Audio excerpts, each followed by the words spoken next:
me acompanhem numa outra oração.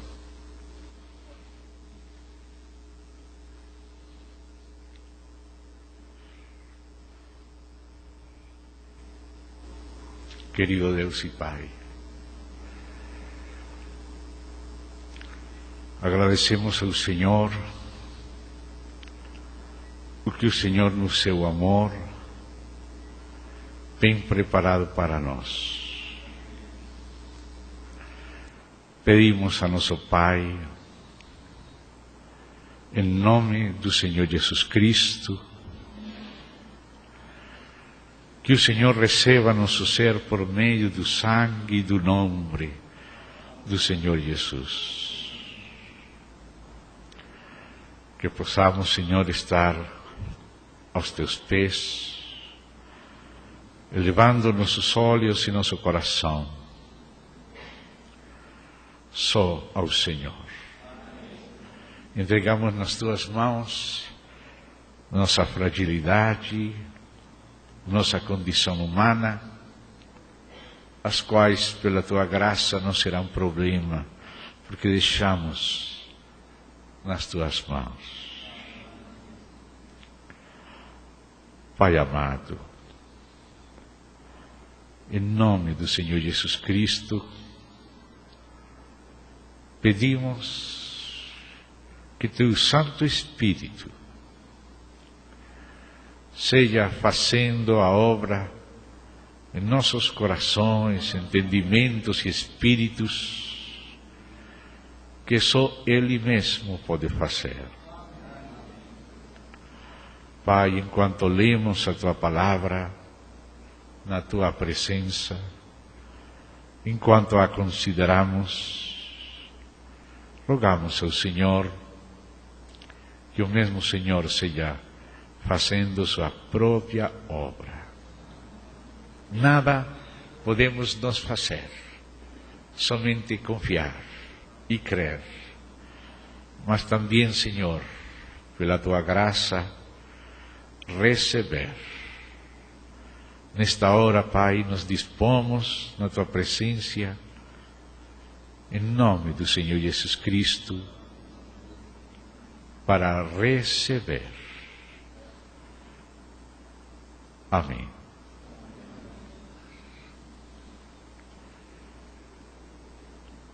No dia de ontem à noite, estivemos considerando algumas porções da Palavra de Deus,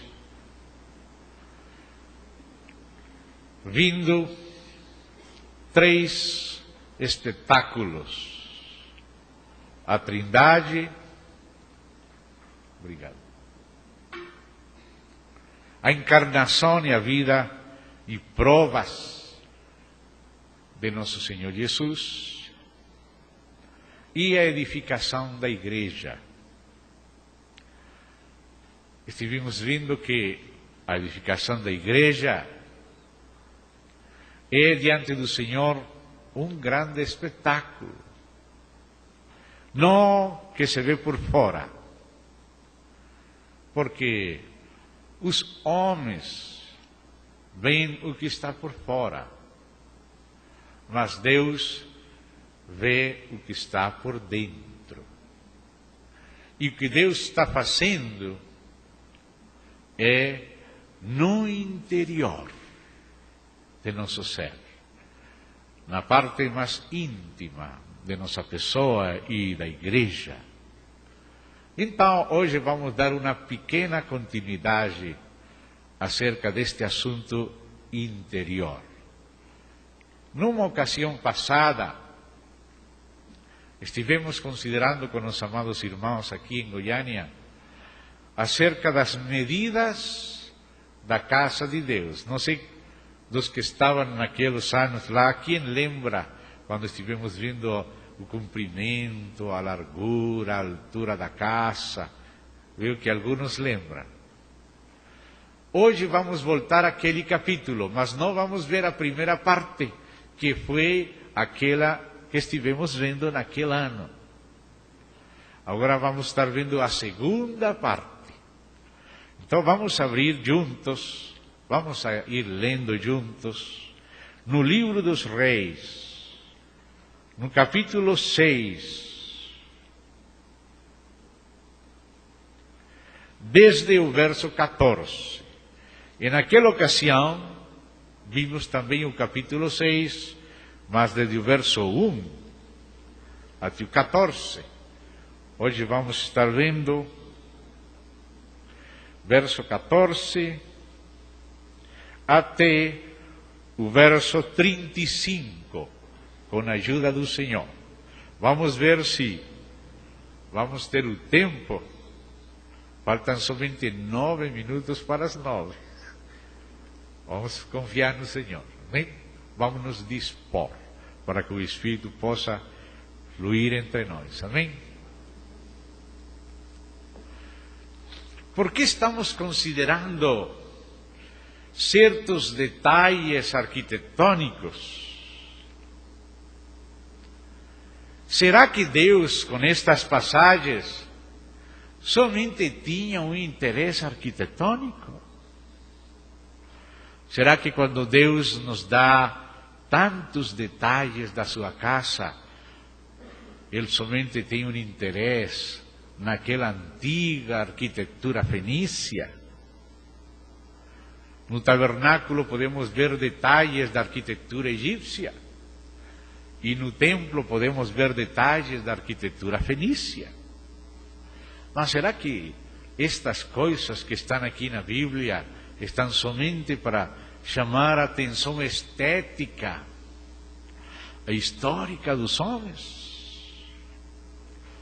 Nós sabemos que nosso Deus e Pai falou para Davi e lhe disse: Davi,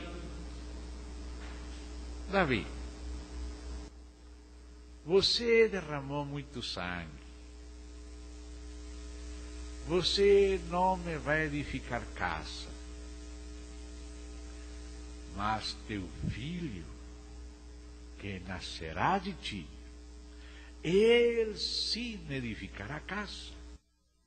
E veio Salomão, filho de Davi, e edificou o templo. Davi recebeu de Deus, como está escrito no livro das Crônicas, nos capítulos 17, 29, aparece que Deus, não Davi mesmo, não foi uma invenção de Davi nem de Salomão, Deus mesmo deu os planos e os detalhes da casa de Deus para Davi. E Davi recebeu esses planos e os encomendou nas mãos de Salomão. E Salomão, filho de Davi, edificou a casa para Deus segundo os detalhes, os modelos, os planos que Davi recebeu de Deus. Mas o arquiteto daquela casa e desta casa e da cidade de Deus, o arquiteto e construtor é Deus. Meus amados, acho que todos aqui podemos nos dar conta que Salomão era só uma figura do verdadeiro filho de Davi. O verdadeiro filho de Davi, do qual Salomão era um primeiro tipo, uma tipologia primária. Como um arquiteto que antes de fazer a casa verdadeira, ele faz uma maquete. Mas a gente não pode morar na maquete, mas a maquete é útil para entender a Deus. Então Salomão, edificando o templo, foi só como uma espécie de tipologia do verdadeiro filho de Davi, edificando a verdadeira casa, o templo de Deus. O verdadeiro filho de Davi é o Senhor Jesus. Ele é que é o filho de Davi, filho do Pai, sentado no trono eterno de Deus. E o verdadeiro templo de Deus, a verdadeira casa de Deus, é a igreja. o corpo único de Cristo. Esse é o templo de Deus. Quando Salomão estava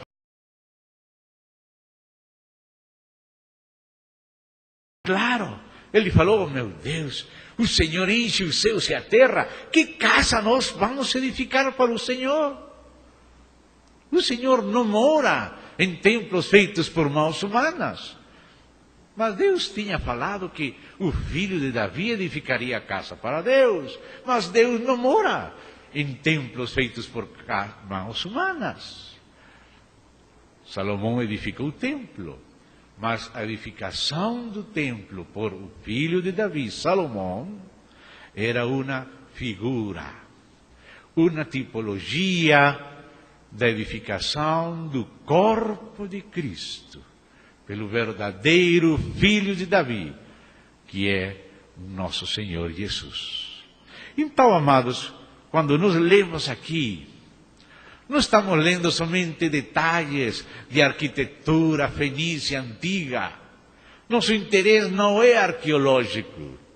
Nosso interesse agora que vamos ler é espiritual. Porque nós vamos ler além do véu. Do véu para fora temos estes detalhes arquitetônicos. Mas todos eles são símbolo de coisas espirituais reais. E Deus quer nos falar da casa que Ele quer, usando estas figuras. Lembremos que estes detalhes não foram pensamento de Davi nem de Salomão. Foram um pensamento de Deus. E não somente para falar àquela geração antiga, sino para falar a todos nós. Então, amado, vamos considerar hoje alguns detalhes da casa de Deus. Vamos considerar o revestimento interior da casa de Deus. Essa é a essência da mensagem. Ontem foi 3 grandes espetáculos.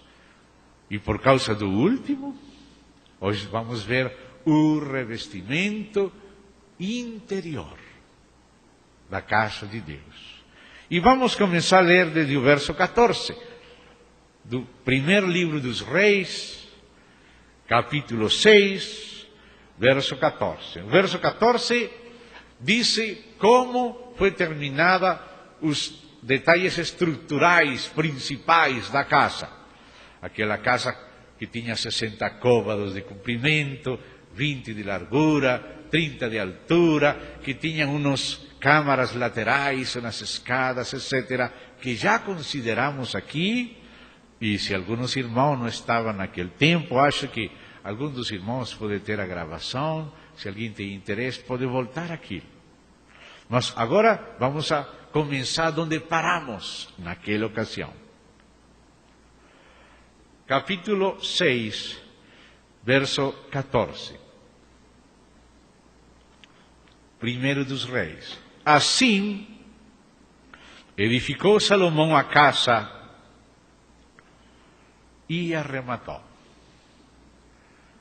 Já descreveu todos os detalhes da casa. Agora diz, também, aqui vamos ver o interior, o interesse de Deus no interior da casa. O interesse de Deus no interior da casa.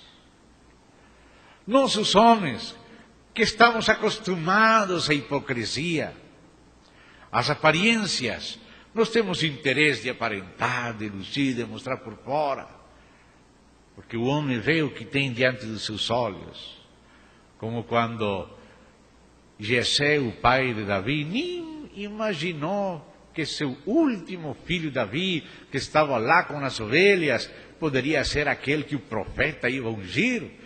Ele apresentou aqueles outros, mas não eram eles. O povo escolheu um homem grande como Saul, mas ninguém imaginava que Deus ia escolher aquele pastorzinho que estava lá longe com as ovelhas, que nem seu próprio pai pensava que poderia ser.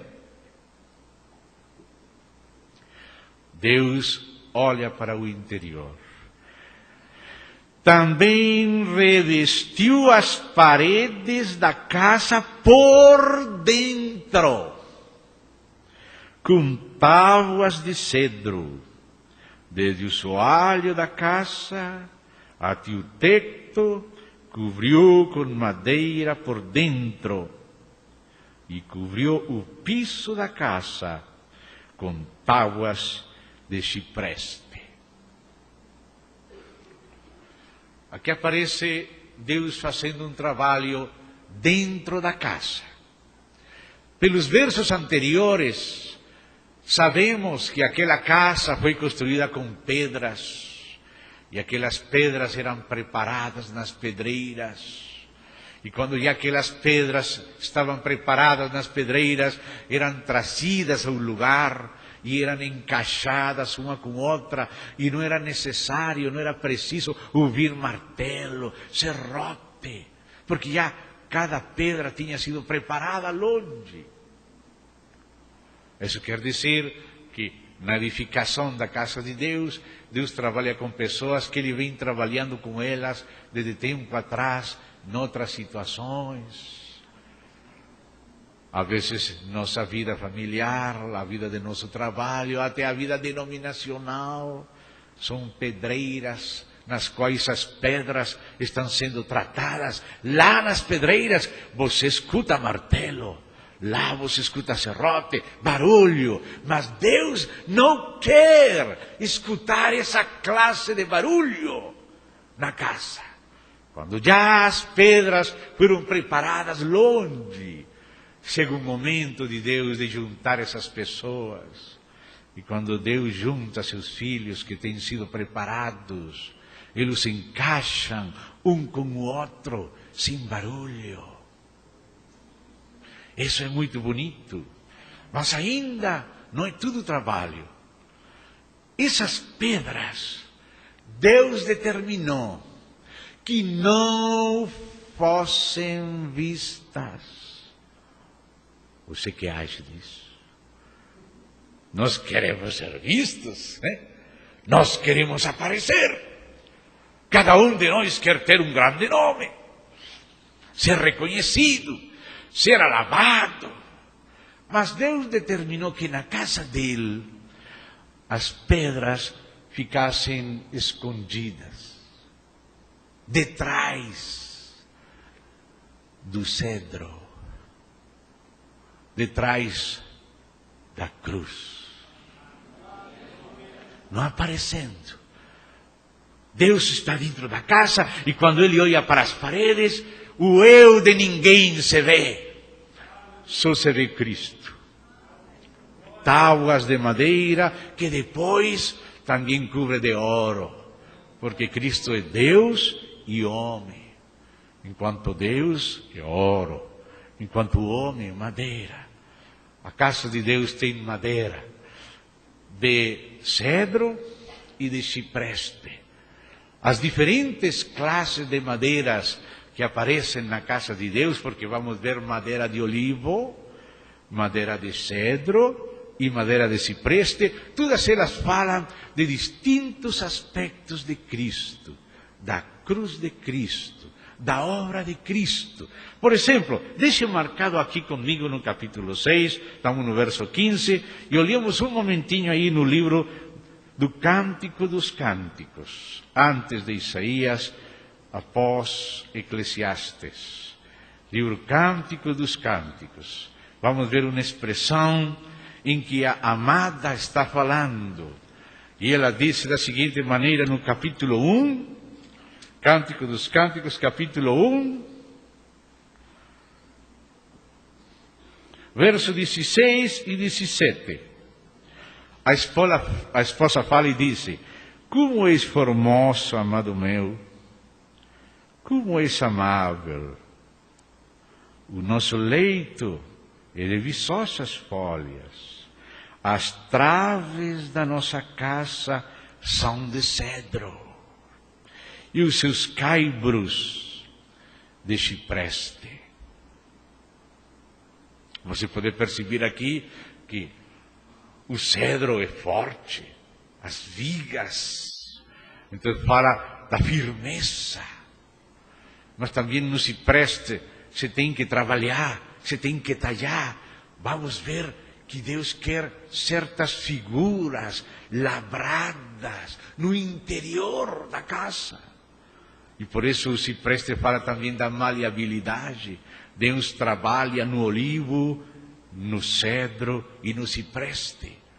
E esse trabalhar, esse talhar figuras, que todas têm significado rico, nos falam da formação de Cristo em nosso interior.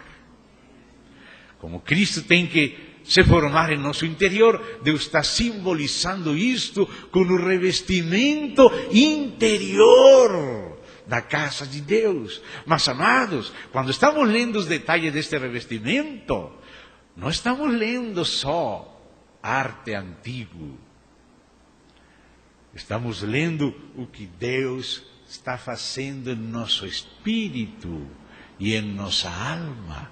Porque vocês, a igreja, é o verdadeiro templo de Deus.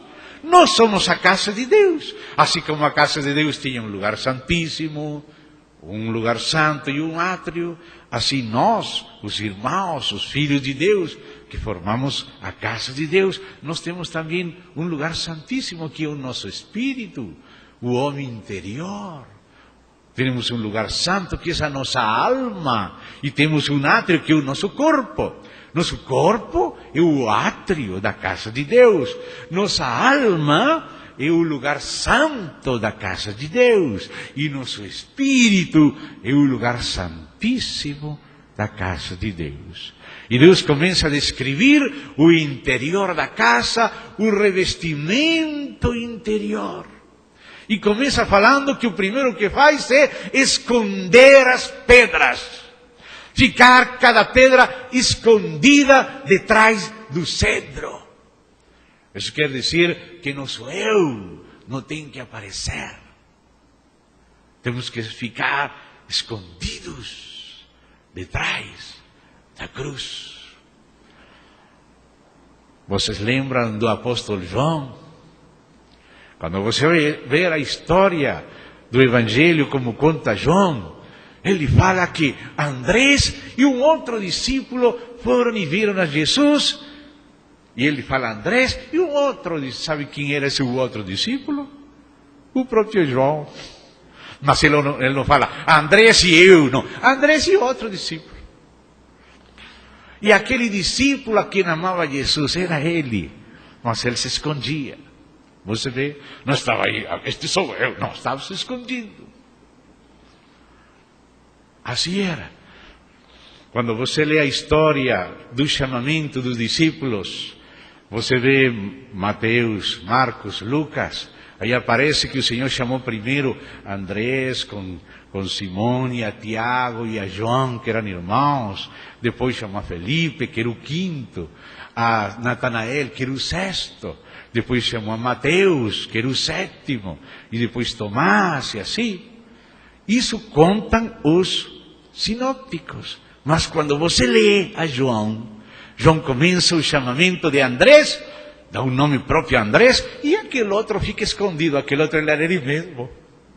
E fala do chamamento de Andrés e de João, e pula por acima de Tiago e dele mesmo, e começa a falar de Felipe e de Natanael. Nunca está chamando a atenção para si mesmo, está escondido. Esse é um trabalho que Deus faz no interior da sua casa. Não se esconder, não aparecer. Porque isso foi o problema de tudo. Assim começou o grande problema com o diabo. Ele começou, mas eu sou muito bonito, não? Sou um arcão, um querubim bonito. Eu poderia ser Deus. Né? Assim começou todo o problema. Toda classe de ruindade começou por aparecer. Então o Senhor disse que Ele vê ao soberbo e o abate. Então, dentro da casa, Deus não quer ver ao soberbo. Deus não quer ver altivez, pretensão, autopromoção. Tudo isso tem que ser coberto pela cruz, que está figurada aqui por esta madeira. Até o chão coberto também. E diz agora o verso 16. Da mesma sorte, revestiu também os 20 côvados dos fundos da casa, com tábuas de cedro, desde o soalho até o teto, e esse interior ele constituiu em santuário, a saber, o Santo dos Santos. Uno pensaria, bom, está bem que nosso eu, nossa alma, nosso egoísmo seja coberto. Mas diz, da mesma sorte, revestiu também os 20 côvados dos fundos da casa com tábuas de cedro. Aqui está falando que também a parte mais íntima, que se refere ao lugar santíssimo, ao Santo dos Santos, também foi recoberto pela cruz. Não somente a alma, mas o espírito humano foi colocado debaixo de cobertura. E isso tem um grande significado também. Nós que queremos viver uma vida espiritual, que queremos ser pessoas conduzidas, guiadas pelo Espírito Santo, Deus nos deu espírito humano. E nosso espírito humano é aquele que recebe as impressões do Espírito de Deus. Aquele que se une ao Senhor, diz 1 Coríntios 6:17, um Espírito é com Ele. O Espírito de Deus vem a nosso espírito humano e se faz um só Espírito. Como se fizéssemos café com leite. Nosso espírito humano é como café preto e o Espírito de Deus é como leite branco. Você coloca o leite no café e vira café com leite. O leite no café, o café no leite. Isso que Deus quer fazer. Ele nos deu o Espírito para que nosso espírito possa receber a Deus, entrar em contato direto. Porque Deus não é cores. Nossos olhos são para cores, para formas, tonalidades, mas Deus é muito mais que isso. Deus não é som. Nossos ouvidos são para ouvir, mas Deus está além do som, além do sabor, além do cheiro. Nossos sentidos do corpo são muito burdos, muito externos, muito materiais, só para contatar as realidades mais burdas, mais externas. Mais sutil é o pensamento. E Deus nos deu mente. Mais sutil é os sentimentos. Deus nos deu emoções. Nos deu vontade para tomar decisões. Essa é a nossa alma.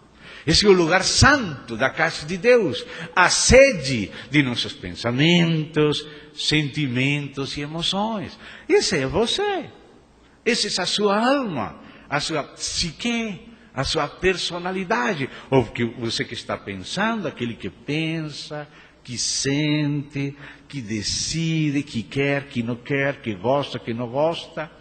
Esse é você, essa é a sua alma. Com o sentido do corpo, você toma consciência do mundo material. Mas com o sentido da sua alma, você toma consciência de si mesmo. Mas Deus é Espírito. É mais excelente, mais sutil, mais fino que nossa alma. Então Ele nos deu um espírito humano, para que nosso espírito humano possa entrar em contato com o Espírito Divino. Por isso diz a palavra, o Espírito, Romanos 8:16, o Espírito com maiúscula, o Espírito de Deus, dá testemunha a nosso, com minúscula, Espírito. O Espírito dá testemunha a nosso Espírito que somos filhos de Deus. As comunicações do Espírito de Deus são a nosso Espírito. tão importante é o nosso espírito humano, que Deus o simboliza com o lugar santíssimo do templo. E ainda assim, da mesma sorte que a alma, que o lugar santo tem que estar coberto, também nosso espírito humano tem que estar coberto pela cruz. Por isso a Escritura diz: o espírito dos profetas está sujeito aos profetas. Porque às vezes acontece que não o Espírito de Deus, não, ele é perfeito, ele é Deus, mas nosso espírito humano às vezes entra em mistificações, em sonhos, em coisas espiritualoides, não espirituais, espiritualoides. Você quer ler acerca disso? Deixa aberto aí, Reis. Venha comigo, Ezequiel 13. Ezequiel capítulo 13. Vamos entender por que Deus teve que cobrir também o lugar santíssimo com tábua de cedro e ouro. Deixe marcado Reis 6, porque vamos voltar aí. Veio a mim a palavra do Senhor dizendo: irmãos amados, nestes tempos finais, tão carismáticos, precisamos conhecer muito bem estes detalhes do revestimento interior do Santíssimo. O que quer dizer? Que isso? Escuta bem. Filho do homem, verso 2. Vá lendo comigo, porque eu posso me equivocar, mas a palavra que você lê não se equivoca. Vai lendo. Filho do homem, profetiza contra os profetas de Israel que profetizando. Uno pensaria, como? Um profeta profetizando em nome de Deus contra outros profetas? Parece uma confusão, não? No mundo religioso, às vezes tem coisas confusas.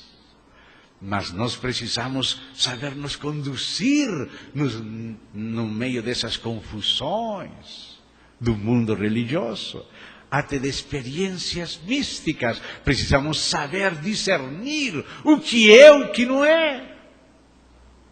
Então fala aqui assim, exprimem, os profetas de Israel exprimem, como dizes, o que lhes vem do coração.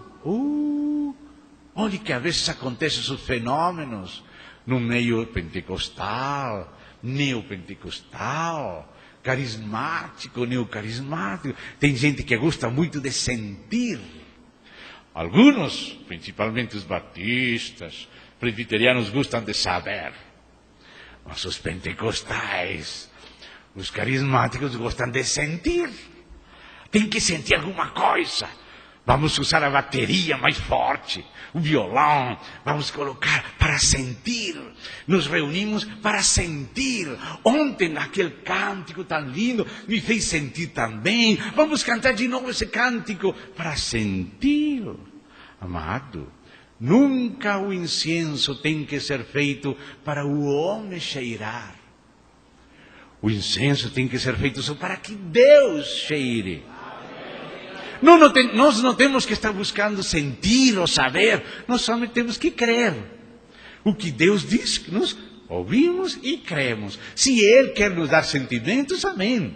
Não estamos contra os sentimentos. Deus deu a alma com capacidade de sentir e provavelmente alguma vez Deus vai permitir de tanto em tanto que sintamos alguma pequena coisa, só pequena. Você pensa que com a sua alma, com as emoções da sua alma, você vai sentir Deus? Você ficaria morto se sentisse Deus. Quando Moisés falou a Deus, Deus, deixa ver a tua glória.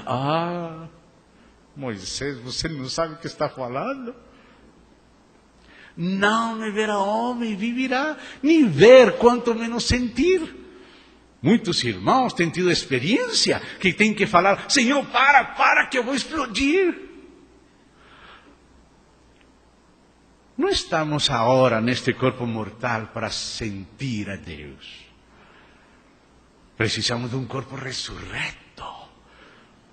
Agora, não andamos por vista, não andamos por sentimentos, sino por fé. As coisas maiores, o Deus da glória veio ao nosso espírito, se fez um com o nosso espírito. Isso é grande demais. Mas só temos que crer. Crer. Pode ser que às vezes vai sentir algo, mas nossas emoções subem e descem como um ascensor. Se você se acostuma só a sentir, quando você não está sentindo nada, parece que Deus fugiu. Deus não fugiu. Deus mora em você quando você sente e quando não sente. Quando se lembra e quando se esquece. Ele veio morar para sempre em você. Às vezes você lembra, às vezes você sente, às vezes não. Às vezes você é provado para andar na fé e não nos sentimentos. Mas, como nós somos psicodélicos, gostamos de sentir coisas assim fortes, Se aparece um anjo, os cabelos parados, gostamos dessas coisas, pensamos que somos grandes pessoas, Então, às vezes, como não acontece da parte de Deus, pegamos a manivela, vamos dar volta, bateria, violão, guitarra, emoções. Não estou falando que não vamos usar bateria, claro, vamos usar. A Bíblia fala que temos que louvar a Deus com todos os instrumentos, mas não para sentir. Não é para sentir, é para louvar. É para que Ele cheire, não para nós cheirar. Se Ele nos dá alegria, amém. E se não, amém. Bem, mas aqui fala que os profetas exprimiam o coração e produziam profecia falsa, atribuindo a Deus coisas que saíam deles mesmos. Por psicodélicos, Viu o problema? Então vamos estar lendo aqui, porque também o lugar santíssimo que o nosso espírito tem que estar detrás, coberto de tábua de cedro também. O que quer dizer isso? Assim diz o Senhor Deus: ai dos profetas loucos, que seguem o seu próprio espírito, sem nada ter visto. Profetas que? Loucos. Ou seja, pessoas que não usavam a sua racionalidade, seu sentido comum, entravam em mistificações, em imaginações, achavam que Deus tinha falado e criam sua própria mentira. Deus não falou nada mesmo. Assim diz o Senhor: trai para cá teu dízimo para comprar um piano. Tem muitas profecias aí. Você, irmã, você é assim diz o Senhor, você tem que entregar o piano que está na tua casa para o Senhor, mas o piano é da tua tia, não da irmã. Mas o profeta não sabia que era da tia. E depois tem que inventar outra profecia para corrigir esta. Amados, tudo isso existe. Tudo isso existe. Vamos seguir.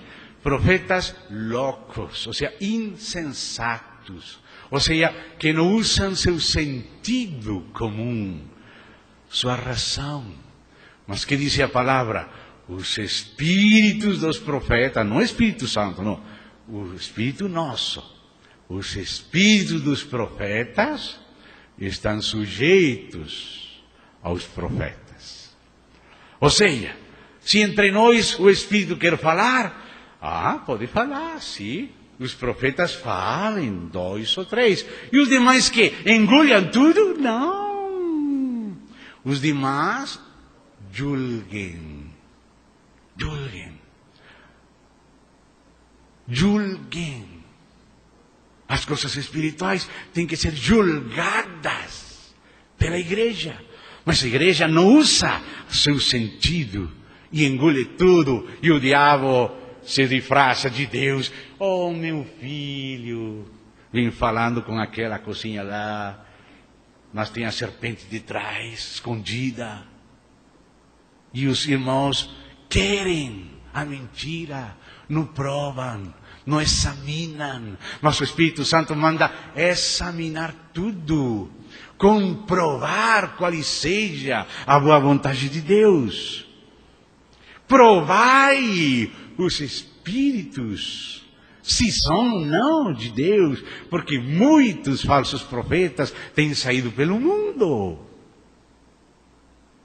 Então sigues falando aqui, os teus profetas, Israel, são como raposas entre as ruínas.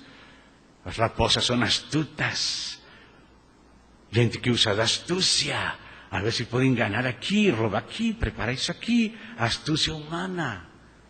Amados, quando você vê esses olhinhos de raposa, de zorra, aí não está o Espírito Santo. Aí está o homem astuto. E pode ser também um demônio. Sigo falando aqui. Não subistes as brechas, nem fizestes muros para a casa de Israel, para que ela permaneça firme na peleja, no dia do Senhor. Irmão, no dia do Senhor, perto da vinda do Senhor, haverá uma peleja, uma confusão de coisas supostamente espirituais. Poder latente da alma, usado por demônios, confundindo a gente, irmão. Me perdoam que vou contar para ilustrar só um sonho que o Senhor me deu. Esse sonho não é a palavra de Deus, você tem que julgar este sonho. Mas vou contar, o Senhor me indicou contar este sonho. Neste sonho, ia muita gente para lá, para um lugar. Mas quantidade de gente, multidões de pessoas estavam sendo levadas como ovelhas para lá. E os irmãos em Cristo, que éramos pouquinhos em comparação com a multidão, tínhamos que passar entre a gente para que aquele rio de pessoas não nos arrastrasse. Tínhamos que ir em outra direção. Nós vamos para lá, nós vamos nos reunir lá. Mas aqui tinha muita gente para lá. E quando passando, virar o irmão, venha para aqui, irmão, não fique lá, vamos para cá, vamos nos reunir lá. E toda a gente para lá. E tinha lá um homem, que era aquele que dirigia aquela multidão e fazia promessas àquela multidão que vai dar poder. Vamos dar poder a vocês, olhem para mim. Todo mundo olhava para ele, dava aquele salto mortal como ninja. Os ninjas, está aqui, aparece lá. Aqueles poderes dos filmes, ninjas, esses poderes, essa classe, poder maligno, poder do ocultismo, prometendo poderes para a multidão. Mas nós não queríamos. Saímos no meio da multidão, fomos para lá, nos reunir lá.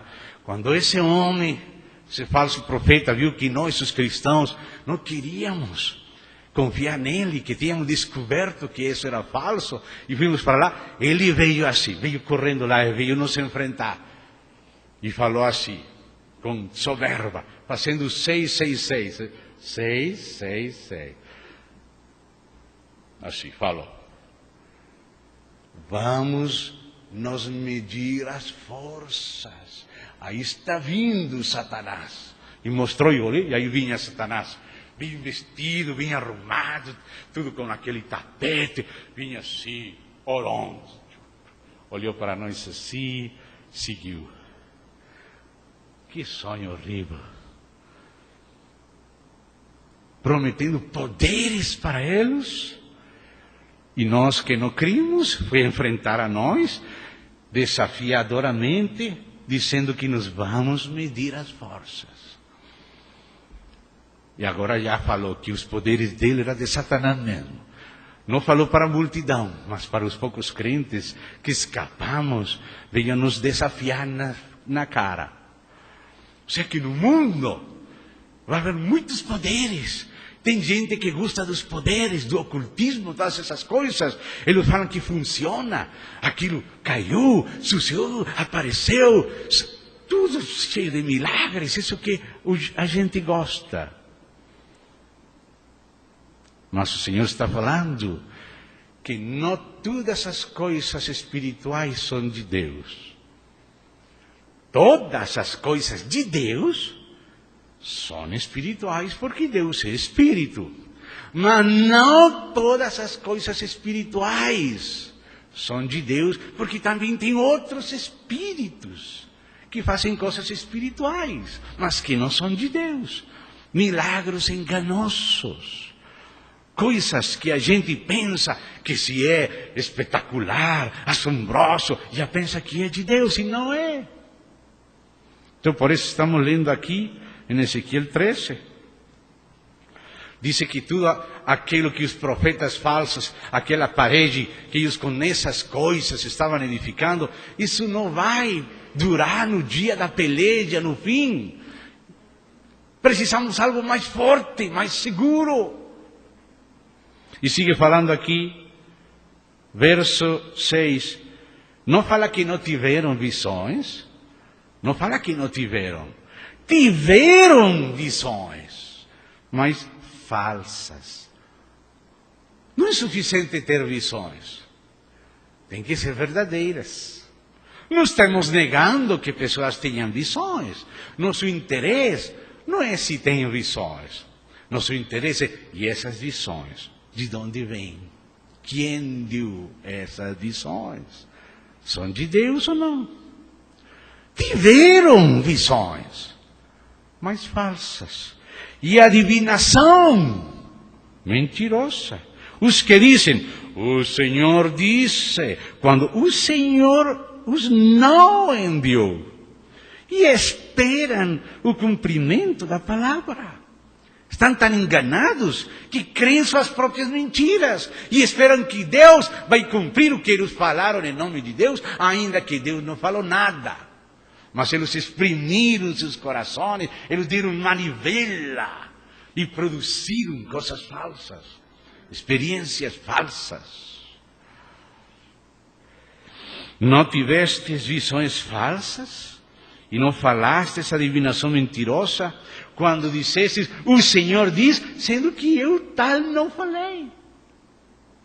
Portanto, assim diz o Senhor Deus, como falais falsidade e tendes visões mentirosas, por isso eu sou contra vosotros, diz o Senhor Deus.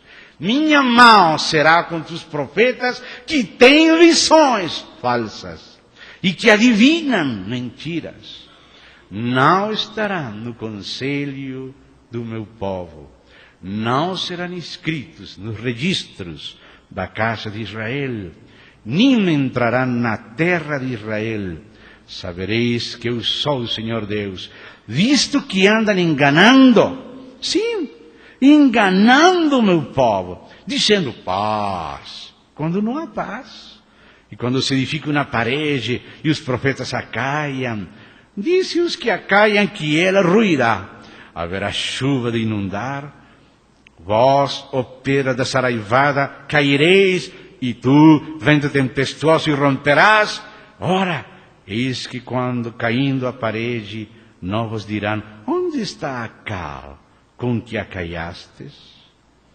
Portanto, assim diz o Senhor Deus, tempestuoso vento farei irrompir no meu furor, e chuva de inundar haverá na minha ira, e pedra de saraivada na minha indignação, para a consumir. Derribarei a parede que caiastes, darei com ela por terra, e seu fundamento se descobrirá. Quando cair, perecereis no meio dela, e sabereis que eu sou o Senhor. Assim cumprirei o meu furor contra a parede, contra os que a caiaram, e vos direi, a parede já não existe, nem aqueles que a caiaram. Os profetas de Israel que profetizaram a respeito de Jerusalém, e para ela tem visões de paz, quando não há paz, disse o Senhor. E aí vem falar depois contra as profetisas. porque as mulheres são mais dadas às emoções. E fala de algumas profetisas que caçam as almas com lienzos. Parece bruxaria mesmo.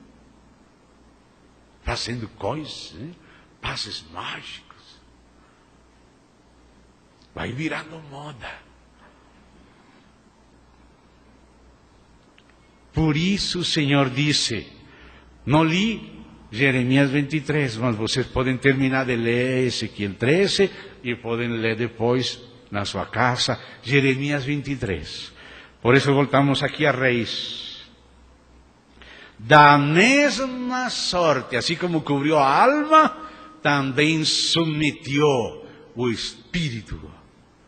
Da mesma sorte revestiu também os 20 côvados dos fundos da casa, com tábuas de cedro. Você está entendendo agora esta frase? Está entendendo o sentido espiritual de cobrir também os fundos, o lugar santíssimo, o Santo dos Santos, com tábua de cedro, e esse interior ele constituiu em santuário, a saber, o Santo dos Santos. Era, pois, o santo lugar do templo, o santo lugar de 40 côvados, porque o comprimento da casa era 60 côvados, 40 do lugar santo e 20 do lugar santíssimo, do Santo dos Santos. O Santo dos Santos tinha 20 por 20 por 20, um cubo, a figura das 3 medidas iguais, falando da Trindade, o Pai, o Filho e o Espírito Santo, porque o lugar santíssimo é o lugar da Trindade. Por isso é um cubo. Tem duas figuras que têm 3 medidas iguais, o cubo e a pirâmide. O cubo falando do lugar santíssimo e a pirâmide falando da Nova Jerusalém. E por isso o inimigo está querendo roubar a figura da pirâmide usando o ocultismo. Porque ele é um ladrão que quer parecer Deus. Ele quer fazer a pirâmide dele, mas acima da Nova Jerusalém está Deus e o Cordeiro, não outro. Então sigue falando aqui. Verso 18.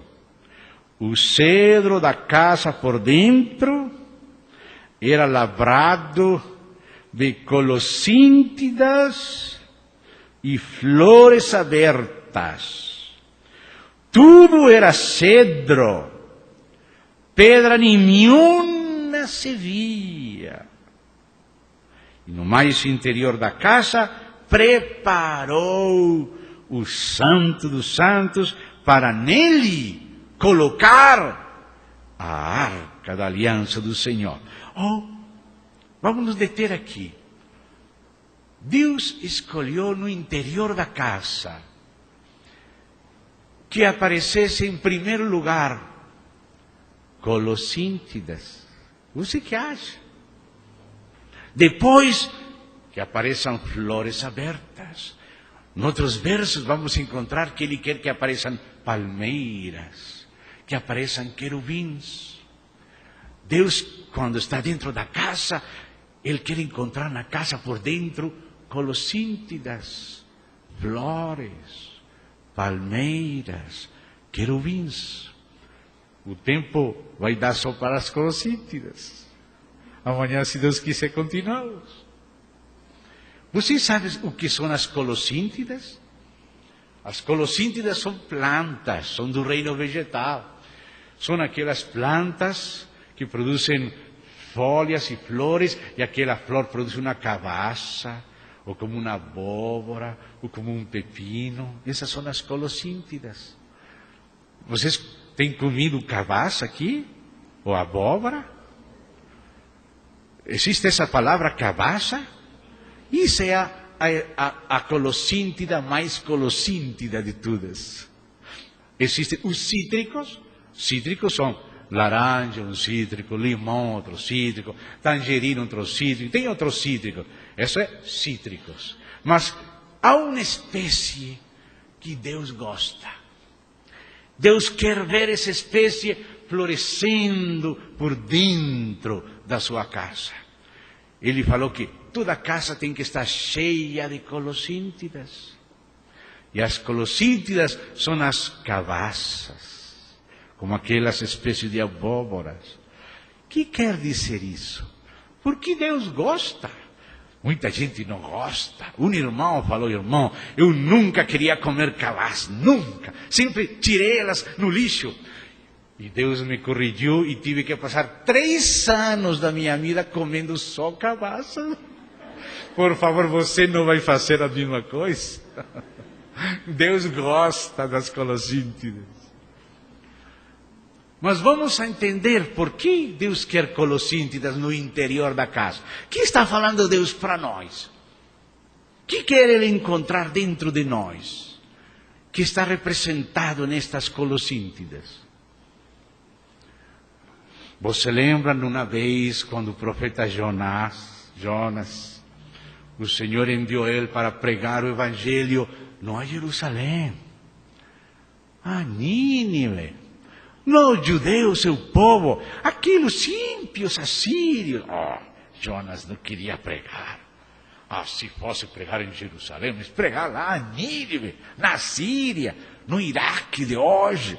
Não, vamos deixar para o inferno eles.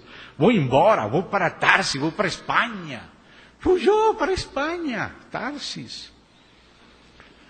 E Deus trouxe de volta naquele peixe. Tem que pregar. E ele começou a pregar: dentro de 40 dias, Deus vai destruir esta cidade.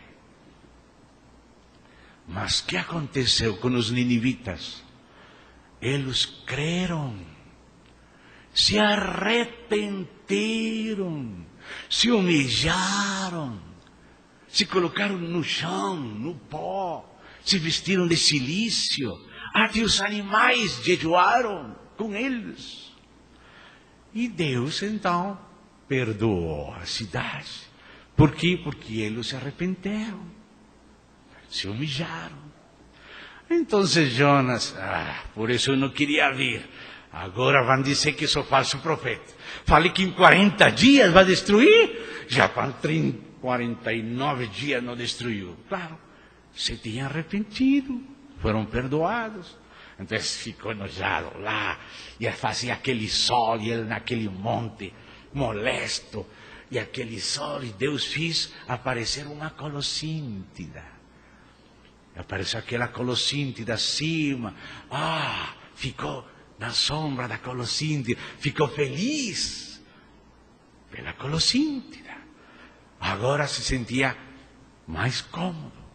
Então Deus, para que Jonas compreendera a Deus, fez que um vermezinho lá comece a colossíntida.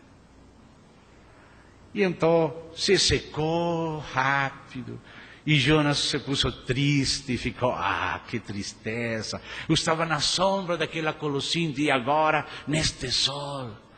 E Deus falou: Jonas, você está triste porque aquela colossíntida desapareceu. Você por que não me compreende, Jonas? Como eu não vou ter tristeza também, assim como você tem tristeza pela colossíntida? Como não vou ter tristeza por uma cidade de 120.000 habitantes? Naquela época era muita gente. Mas eles se arrependeram, eles se humilharam, eles se puseram no pó, oraram, jejuaram, se humilharam. Por isso Deus perdoou. Então Deus comparou para Jonas o arrependimento da cidade de Nínive com aquela que trouxe alegria para Deus, com aquela colossíntida que trouxe alegria para Jonas. Você entendeu? Deus fez uma comparação. O arrependimento deles, que alegrou a Deus, foi simbolizado pela colossíntida que alegrou Jonas.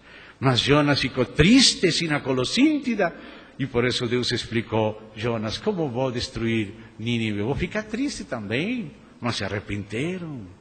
Então, amados, o que está falando a colossíntida? Espírito contrito e humilhado, tu não desprezarás. isso que Deus quer encontrar no interior da casa. Disse Deus, lá dentro da casa onde eu moro, vas fazer colossíntidas por todos os lugares. Isso quer dizer que Deus mora com aquele que é contrito de espírito, aquele que se humilha, aquele que reconhece seus pecados, aquele que vai para o pó. Como Jó falou, meu Deus, eu falava muito, agora não falo mais, minha boca vou colocar no pó. Se humilhou, se arrependeu. E Deus falou que aí é onde Ele mora. Ele não gosta de morar com um soberbo. Aquele soberbo, ele olha de longe. Ele não quer que apareça nas pedras, sino que sejam cobertas e recobertas, revestidas por colossíntidas. Ou seja, fruto de arrependimento. Coração contrito e humilhado. Não despreciarás tu. Você vê, os reis bons duravam muito tempo, os reis maus duravam pouco tempo, mas houve um rei mau que durou muito tempo, mais que Davi, mais que Josias, mais que Josafat, mais que Ezequias. 52 anos durou Manassés, que era um rei ímpio, mas esse rei ímpio se arrependeu, se humilhou, e Deus perdoou. E através dele veio o Messias, o Senhor Jesus. Você vê que o Senhor Jesus é descendente de aquele rei ímpio, mas arrependido e perdoado. Então, amados, Deus não quer que nós apareçamos, mas Ele quer que apareçam frutos dignos de arrependimento. Coração contrito e humilhado. E o primeiro que Deus quer encontrar no interior da sua casa. Amados, faltam 10 minutos para as 10. Assim que vamos deixar o resto, se Deus nos concede, para o dia de amanhã. Mas lembremos, Deus foi que planejou esta casa. Todos estes detalhes saíram do coração de Deus. Deus revelou isto para Davi, Davi passou para Salomão, e Salomão edificou assim a casa. Pero Salomão é só figura de Cristo, e a verdadeira casa somos nós, e as verdadeiras colossíntidas em nosso coração é o arrependimento. O primeiro dos fundamentos da doutrina de Cristo, o primeiro deles é arrependimento de obras mortas. Depois vem fé em Deus, doutrina de batismo, imposição de manos, amém? Juízo eterno, ressurreição de mortos, mas o primeiro qual é? Arrependimento. Que era a primeira coisa que o Senhor pregava? Arrependivos. E quem ensinou os apóstolos a pregar? Arrependimento. Ir por todo o mundo pregando o arrependimento e o perdão de pecados pelo seu nome. Amados, nunca tem que faltar em nosso coração humildade, não aparecer, não soberba, não autopromoção, não autograndeza, não se fazer algo, exigir pleitesia de ninguém, só nos humilhar, não se esquecer de nós mesmos, ser cobertos como aquelas pedras da casa, cobertas pela cruz, pelo cedro. E acima do cedro depois vai Deus colocar ouro e vai fazer aquelas colossíntidas de madeira e de ouro. Porque esse fruto de arrependimento produz Cristo em nós. Essa é a primeira coisa necessária para que Deus possa estar cômodo na casa dele. E vou terminar com uma anedota de um irmão. Ele me falou que uma vez estavam reunidos alguns irmãos juntos. E a reunião era uma reunião bonita, espiritual mesmo, agradável. E disse que entrou pela porta uma pessoa muito soberba, entrou. E disse o irmão que ele sentiu no seu espírito que o Senhor se parou e saiu pela outra porta. Percebeu claramente que o Senhor não tolerava essa soberba. E quando chegou um soberbo, ele foi embora. Nosso coração tem que ser um coração humilde, que não pensa nada de si mesmo, que se esquece de si e só olha para Deus, se humilha, como Davi se esqueceu que era rei, se esqueceu de tudo, se sentou no chão diante da arca de Deus. Amém? Isso seja o que o Senhor comece a encontrar no interior da sua casa, no lugar santíssimo e no lugar santo. Vamos orar. Querido Pai, agradecemos ao Senhor a porção da sua palavra que temos considerado na tua presença. Rogamos que esta palavra não somente chegue a nosso entendimento, sino sobretudo que toque nosso coração. Não só que saibamos que significa isto, sino que vivamos em espírito contrito e humilhado diante de Ti, para que o Senhor possa estar cômodo em nosso coração e em nosso espírito. Em nome do Senhor Jesus Cristo, guarda nosso espírito de altivez, de soberba e de insensatez. Guarda-nos de insensatez e de loucura.